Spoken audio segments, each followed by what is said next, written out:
Bonsoir à tous, bienvenue sur la chaîne de Crypnam. On est le 19 avril, il est 13h23 au moment où je tourne cette vidéo. Alors d'avance, je préfère vous dire, pardonnez-moi, hein, j'ai le Covid et du coup je risque de tousser, etc. pendant la vidéo, de me gratter la gorge. M'en voulez pas trop, je suis un peu dans le mal. On va faire la vidéo quand même. Un like, ça serait quand même carrément mérité, même un petit suivi sur Twitter, parce que faire des vidéos dans ces conditions, c'est un scandale. Du coup, on fait une vidéo mardi suite au dump and pump qu'il y a eu hier. Donc là, c'est calme, normal, le marché a besoin de respirer après des mouvements, on va dire, un peu agressifs. Donc aujourd'hui, c'est plutôt une journée calme. Donc les altcoins, certains altcoins en profitent. On le voit notamment avec, voilà, avec Mana, peut-être plus 3%. Mais dans la globalité, ça reste très calme. Notamment avant l'arrivée des ricains à 2h30. On va commencer par Bitcoin du coup. Aujourd'hui, on parlera Bitcoin, Ethereum et EXRD. Donc voilà, une petite crypto de qualité qui est dans une position plutôt intéressante. Je vous en parlerai juste après. Pour l'instant, Bitcoin, en daily, on voit qu'on a eu la déviation, on était en train de se compresser. On a eu la déviation réintégration. Il me semble que voilà, on se comprimait en 4 heures. Voilà, on avait fait la petite figure chartiste du triangle de compression. Déviation au sud, réintégration. Et pour l'instant, on est en train de se stabiliser. Euh, on voit en 30 minutes notamment qu'on est en train de faire une stabilisation, on va dire, un petit peu décroissante. Ça permet au RSI et au MACD de souffler. Donc potentiellement au niveau Bitcoin, on pourrait avoir une nouvelle attaque haussière qui nous permettrait de revenir voilà, dans les eaux des prochaines résistances autour des 42 000. Des 42 000 dollars. On a aussi les 43 000, entre 40, on va dire entre 42 et 44 pour être large dans cette zone-là, quoi. Ce qui me fait un peu dire qu'on aura d'abord une petite attaque baissière, c'est l'order flow.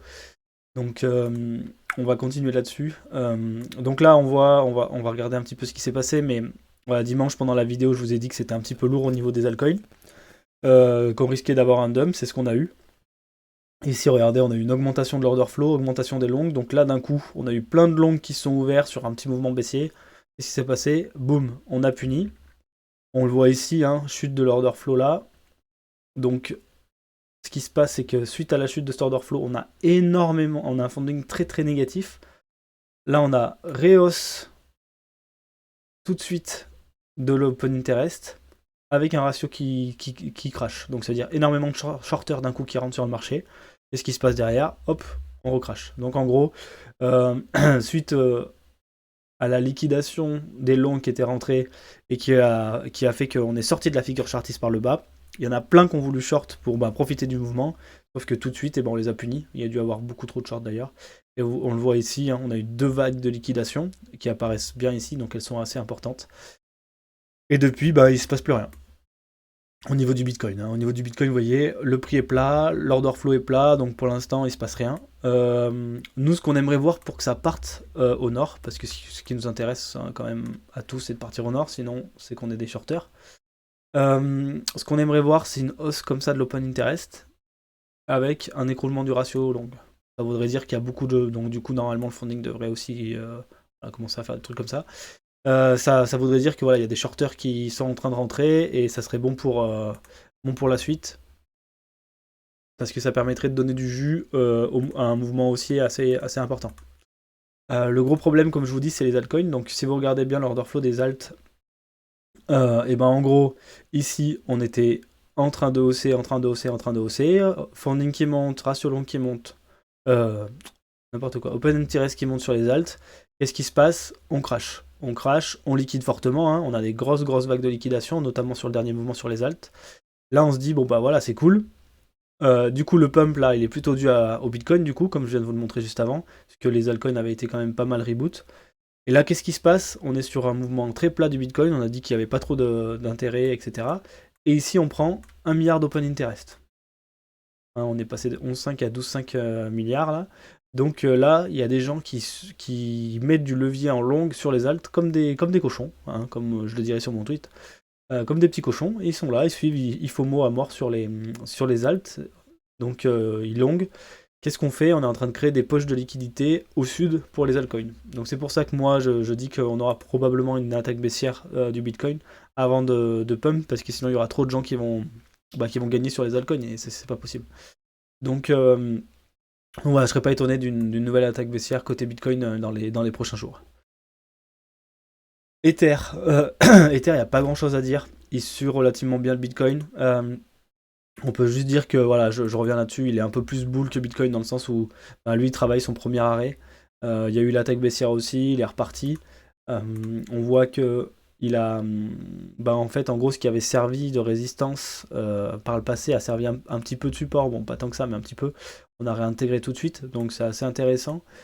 Euh, Par contre, voilà, on est au niveau du premier arrêt, mais je pense vraiment que pour l'instant, c'est quand même le Bitcoin qui décide par rapport à Ether. Euh, on a pas mal liquidé au niveau d'Ethereum aussi. Ce qui est bien, c'est que comme Bitcoin, on a quand même une divergence qui continue de s'accentuer, même si elle n'est pas validée, celle-ci. Celle-là l'est. Celle-là, elle est là, ici. Vous voyez, on fait des plus bas de plus en plus bas, avec des plus bas de plus en plus haut, et une cassure du plus haut ici. Donc sur Bitcoin, c'était pareil, hein. Je peux vous le montrer en 4 heures. Un plus bas de plus en plus bas, avec un plus bas de plus en plus haut, une cassure du haut. Donc en plus on l'a même là, donc vous voyez 1, 2, 3, 4. Donc là si on a le MACD qui vient casser ici, on aura même 4 fois la divergence. Donc on est quand même on est quand même pas loin d'un bottom hein, pour moi au niveau de Bitcoin et Ether. Ça m'étonnerait qu'on retourne taper là, mais bon, on va continuer à attaquer à la baisse tant que les gens continueront à mettre du levier sur les alts. Et aujourd'hui, présentation de EXRD. Présentation rapide, hein. C'est juste, je vais vous en parler. Donc là, il est écrit sur KuCoin. Je vais plutôt passer sur ChartTrader Pro. Il y a plus d'historique. Mais voilà, on voit que si on regarde bien, depuis il a été créé en novembre 2020, il est sorti, il a fait 1 an de latéralisation avant de pump, un peu comme un grand malade, hein, puisqu'il a fait x6. Et là, on est revenu sur ces niveaux-là et on relatéralise. Ce qui est intéressant, c'est que j'ai l'impression qu'on est, si on tape la psychologie des marchés, psychologie marché financier.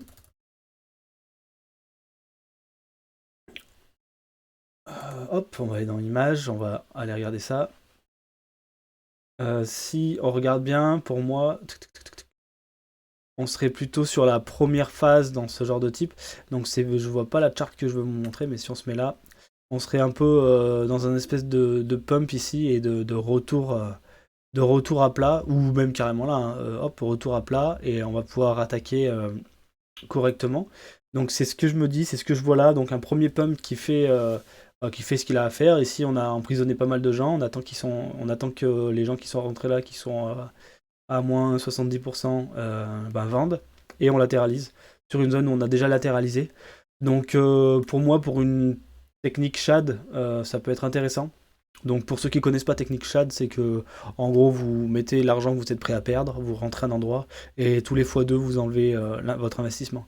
Ça vous permet d'avoir une position qui sera toujours là, c'est-à-dire que à partir du moment où vous avez récupéré votre x2, de toute façon, même si ça recrache, vous gardez vos EXRD et vous pourrez réinvestir plus tard, etc. Mais voilà, je pense que XRD sur une technique SHAD à l'heure actuelle, ça peut être intéressant.